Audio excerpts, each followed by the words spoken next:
વિદ્યાર્થી મિત્રો, સમૂહ 14ના તત્વો વિશે થોડી વાત કરીએ. સમૂહ 14ના તત્વો છે કાર્બન, સિલિકોન, જર્મેનિયમ, ટીન અને લેડ. એના પરમાણુ ક્રમાંક, એના નામ અને એની ઇલેક્ટ્રોન રચના. સમૂહ 13ની માફકત. આપણે અહીંયા સમૂહ 13માં બધામાં છેલ્લું જે હતું એ 2p1, 3p1, 4p1, 5p1, 6p1 હતું. જ્યારે સમૂહ 14માં 2p2, 3p2, 4p2, 5p2, 6p2 છે. એટલો ચેન્જ છે. બાકીની સમૂહ 13 જેવી જ ઇલેક્ટ્રોન રચના છે. તમે એકવાર જોઈ લો.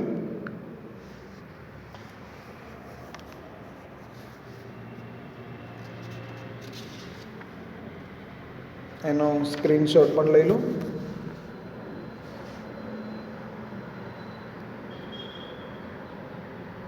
ચાલો હવે વાત કરીએ સમૂહ 14ના તત્વોની સામાન્ય ઇલેક્ટ્રોન રચના. NH2np2 પ્રકારની છે. આના પરથી આપણે જોઈ શકીએ. સમૂહ 14ના તત્વોની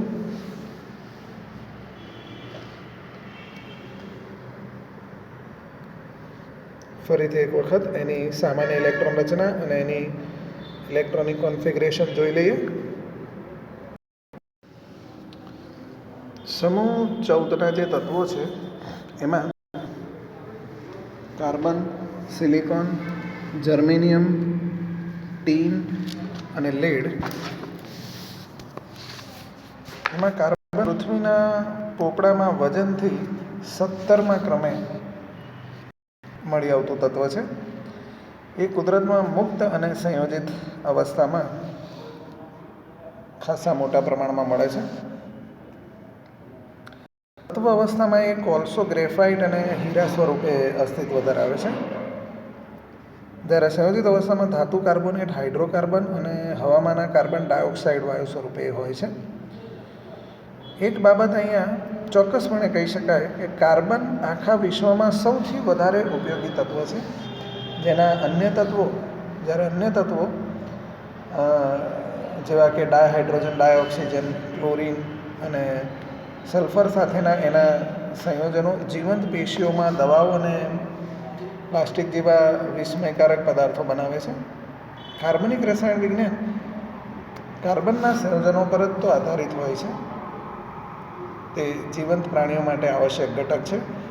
કુદરતી રીતે મળતો કાર્બન 2 સમસ્થાનિકો C12 અને C13 ધરાવે છે. આ ઉપરાંત ત્રીજો સમસ્થાનિક C14 પણ અસ્તિત્વ ધરાવે છે, જેનો અર્ધાયુષ્ય સમય 5770 વર્ષ છે. એનો ઉપયોગ રેડિયો કાર્બન ડેટિંગમાં થાય છે, જેનો ઉલ્લેખ આપણે 10મા ધોરણમાં પણ આવેલો છે. જૂના જે નમૂનાઓ હોય, કલાકૃતિઓ અથવા તો જેના નમૂનાઓ હોય જૂના, એના ઉંમર નક્કી કરવા માટે વપરાય છે આ પદ્ધતિ. સિલિકોન પૃથ્વીના પોપડામાં દ્વિતીય ક્રમે છે, 27.7% વજનથી. કુદરતમાં એ સિલિકા અને સિલિકેટ સ્વરૂપે મળી આવે છે. સિલિકોન સિરામિક, કાચ અને સિમેન્ટનું ખૂબ જ અગત્યનું ઘટક છે. જર્મેનિયમ જે છે સમૂહ 14નું તત્વ, એ બહુ અલ્પ પ્રમાણમાં અસ્તિત્વ ધરાવે છે.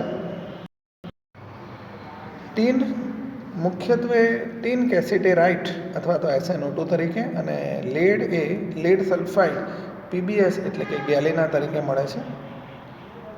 અતિશુદ્ધ સ્વરૂપમાં જર્મેનિયમ અને સિલિકોન ટ્રાન્ઝિસ્ટર અને અર્ધવાહક બનાવવા માટે ઉપયોગી થાય છે. તો જોઈએ હવે સમૂહ 14ના તત્વોની સહસંયોજક ત્રિજ્યા વિશે થોડી માહિતી. સામાન્ય રીતે સમૂહમાં ઉપરથી નીચે તરફ જઈએ એટલે પરમાણુ ક્રમાંક વધે, બાહ્યતમ કક્ષાનું કેન્દ્રથી અંતર વધે એટલે કદ વધે. કદ વધે એટલે ત્રિજ્યા વધે. અહીંયા કાર્બનથી સિલિકોન તરફ જતાં સહસંયોજક ત્રિજ્યામાં નોંધપાત્ર વધારો થાય છે. ત્યારબાદ સિલિકોનથી લેડ તરફ જઈએ એટલે આ ત્રિજ્યાનો વધારો પ્રમાણમાં ઓછો જોવા મળે છે. એમ થવાનું મુખ્ય કારણ ભારે તત્વોમાં સંપૂર્ણ ભરાયેલી D અને F કક્ષકોના કારણે શિલ્ડિંગ ઇફેક્ટ અને કેન્દ્રીય વીજભાર, આ બંનેની સંયુક્ત અસરના કારણે આ વધારો ઓછો થતો જોવા મળે છે, જેનો ઉલ્લેખ આપણે પહેલાં કરેલો છે. સમૂહ 14ના તત્વોની આયનીકરણ એન્થાલ્પીની વાત કરીએ તો જનરલી સમૂહમાં ઉપરથી નીચે જઈએ, કદ વધે, બાહ્યતમ કક્ષાનું કેન્દ્રથી અંતર વધે, બાહ્યતમ કક્ષાના કેન્દ્રનું ઇલેક્ટ્રોન પ્રત્યેનું આકર્ષણ ઘટે, એટલે સ્વાભાવિક રીતે આયનીકરણ એન્થાલ્પી ઘટે. સમૂહ 14ના તત્વોની જે પ્રથમ આયનીકરણ એન્થાલ્પી છે એ સમૂહ 13ના અનુવર્તી તત્વોની પ્રથમ આયનીકરણ એન્થાલ્પી કરતાં વધારે હશે, કારણ કે સમૂહ 13 પછી 14 આવર્તમાં લેફ્ટ ટુ રાઇટ આવે અને આવર્તમાં લેફ્ટ ટુ રાઇટ આયનીકરણ એન્થાલ્પી વધે. સિલિકોનથી જર્મેનિયમ અને જર્મેનિયમથી ટીન તરફ જતા આઈઈનો જે આયનીકરણ એન્થાલ્પીનો જે ઘટાડો છે પ્રમાણમાં ઓછો જોવા મળે છે, અને ટીનથી લેડ તરફ જતા આ આયનીકરણ એન્થાલ્પીમાં થોડોક વધારો જોવા મળે છે. તો એના કારણ પણ ઝેડ ઇફેક્ટિવ એટલે કે અસરકારક કેન્દ્રીય વીજભાર અને એસ ઇફેક્ટિવ એટલે કે શિલ્ડિંગ અસર હોય છે, જેની અગાઉ આપણે વાત કરેલી. સમૂહ 14ના તત્વોની વિદ્યુત ઋણતા વિશે થોડું જોઈએ. તો સમૂહમાં ઉપરથી નીચે તરફ જઈએ એટલે વિદ્યુત ઋણતા સ્વાભાવિક રીતે ઘટે, કારણ કે કેન્દ્રથી બાહ્યતમ કક્ષાનું ડિસ્ટન્સ વધે તો કેન્દ્રની ઇલેક્ટ્રોન આકર્ષવાની વૃત્તિ ઘટે છે. સમૂહ 13 કરતાં સમૂહ 14ના અનુવર્તી તત્વોની વિદ્યુત ઋણતા વધારે હશે, અગાઉ આપણે જોયું એમ, કારણ કે આવર્તમાં લેફ્ટ ટુ રાઇટ જઈએ એટલે વિદ્યુત ઋણતા વધે.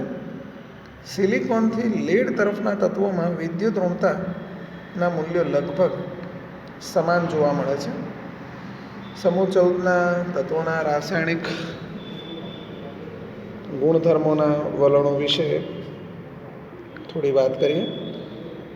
સૌથી પહેલાં જોઈએ ઓક્સિડેશન અવસ્થા અને રાસાયણિક પ્રતિક્રિયાત્મકતાના એના વલણો. સમૂહ 14ના તત્વોની બાહ્યતમ કક્ષામાં 4 ઇલેક્ટ્રોન છે. આપણને ખ્યાલ છે કે એની સામાન્ય ઇલેક્ટ્રોનના NH2NP2 છે, એટલે બાહ્યતમ કક્ષામાં 4 ઇલેક્ટ્રોન છે. તેની સામાન્ય ઓક્સિડેશન અવસ્થાઓ +2 પણ હોઈ શકશે NP2ના કારણે, અને +4 પણ હોઈ શકશે NH2NP2ના કારણે. કાર્બન ઋણ ઓક્સિડેશન અવસ્થા પણ દર્શાવે છે. કાર્બનની IE1, IE2, IE3 અને IE4 આ ચારેયનો સરવાળો ખૂબ વધારે છે, એટલે કાર્બન 4 ઇલેક્ટ્રોન એક સામટા દૂર નહીં કરી શકે, એના માટે આપવી પડતી ઊર્જા ખૂબ વધારે છે, એટલે જનરલી એ 4 ઇલેક્ટ્રોનની સહિયારી ભાગીદારી કરે અને એ રીતે +4 ઓક્સિડેશન અવસ્થા ધરાવતા સંયોજનો બનાવશે, જે સહસંયોજક સંયોજનો હશે.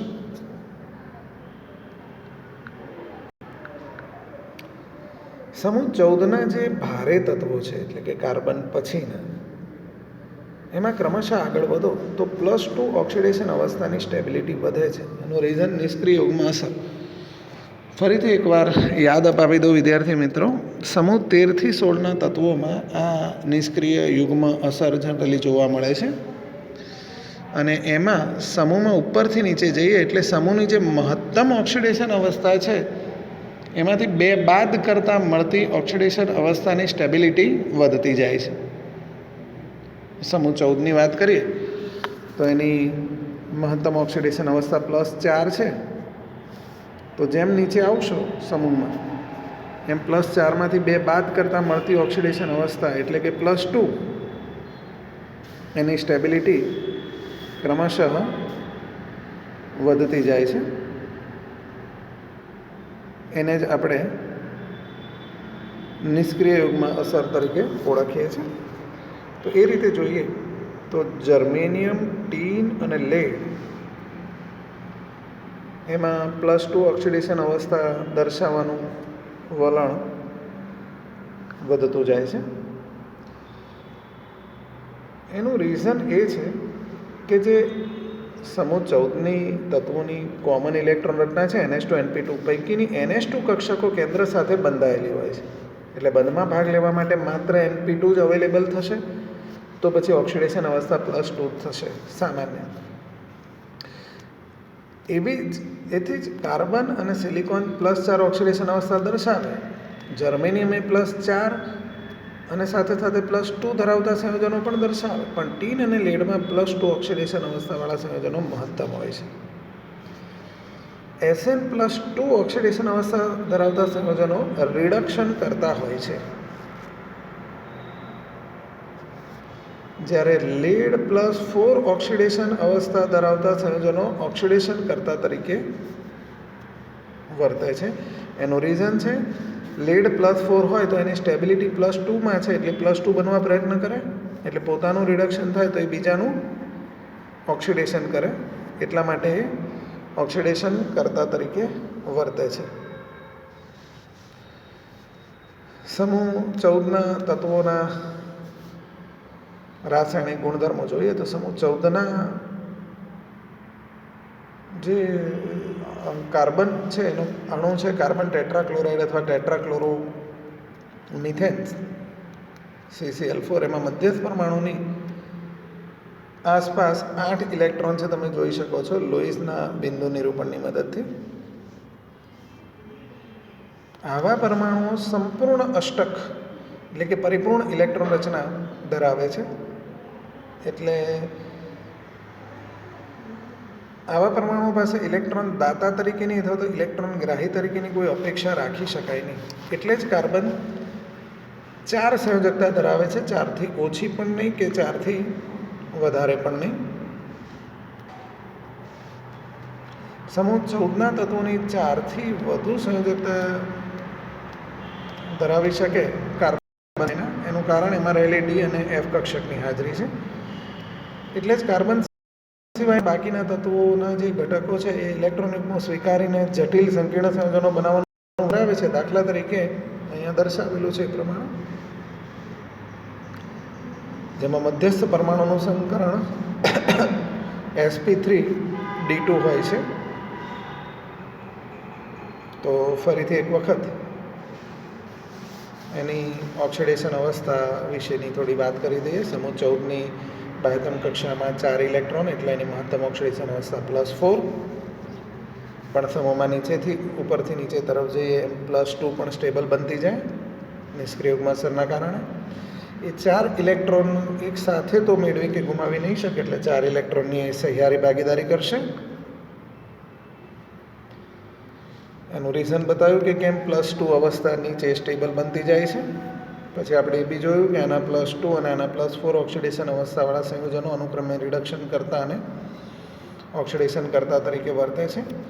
આપણે એ પણ જોયું કે કેમ કાર્બન માત્ર 4 જ બંધ બનાવી શકે છે, 4 જ સહસંયોજક બંધ બનાવી શકે છે, એ પણ જોયું. અને અન્ય તત્વો કેવી રીતે વધારે બંધ બનાવી શકે છે અને એમાં મધ્યસ્થ પરમાણુઓનું સંકરણ પણ આપણે જોયું.